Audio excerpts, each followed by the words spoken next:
Hey, what's going on guys? Today we have another massive update in the Star Wars Explained versus Star Wars Theory situation with Asmongold, one of the biggest Twitch streamers in the world, commenting on the situation and definitely taking a side. I'll say that, he definitely took a side. So if you want to find out what that side is, make sure you hit the subscribe button, hit the like button, and let's get straight into it. So Asmongold was just actually reacting to one of Star Wars Theory's latest video, I think it is his latest at the time of recording this, where he covers an article by Paul Tassi from Forbes, who basically calls out Star Wars Theory, calls out the whole fandom civil war, which it is true, it is a civil war, and he basically endorses the idea of deplatforming basically what he calls grifters, haters, racists, anyone that's pretty much hated the Acolyte and a lot of the Star Wars content going back all the way to The Last Jedi.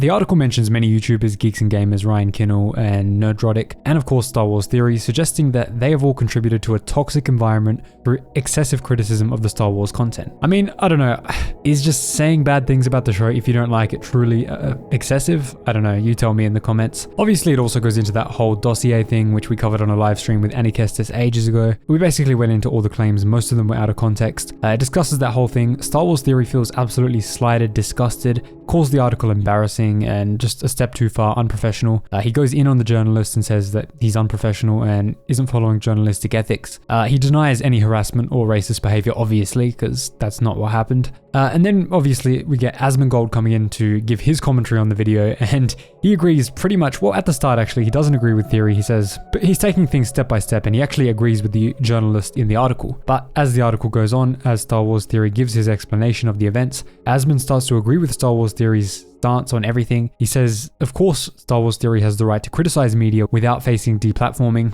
And then he also criticizes Paul Tassi's article for using horribly biased language and potentially misleading narratives. He also points out how the article transitions from presenting allegations to treating them as established facts without actually giving the evidence or establishing that those are facts instead of just allegations, which they are. Asmongold also goes in on how the article seems to use loaded terms and basically ways of phrasing things to try to delegitimize the whole side of Star Wars Theory and basically all of those people without even giving them a chance to review the evidence. Asmongold calls out how phrases are used like has been viewed or puts words in quotes to subtly undermine the credibility of people on Star Wars Theory's side. He also observes that the article conflates general criticism with the actions of a minority who may engage in inappropriate behavior. I mean, this happens all the time. Just because one person says something on Twitter, that does not represent the whole fandom of one person. That definitely, if one Star Wars Theory fan does something dodgy on social media, that does not reflect on Star Wars Theory, and it definitely doesn't reflect on Star Wars Theory if some random person, not even in his fandom, does something like that either. Anyway, he then goes on to criticize Star Wars Explained and basically the people who, he doesn't really know, but the people who ran the campaign against Nerdrotic, Geeks and Gamers and Ryan Kinnell, basically all harkening back to the topic of you should be able to criticize media and you should be able to criticize shows you watch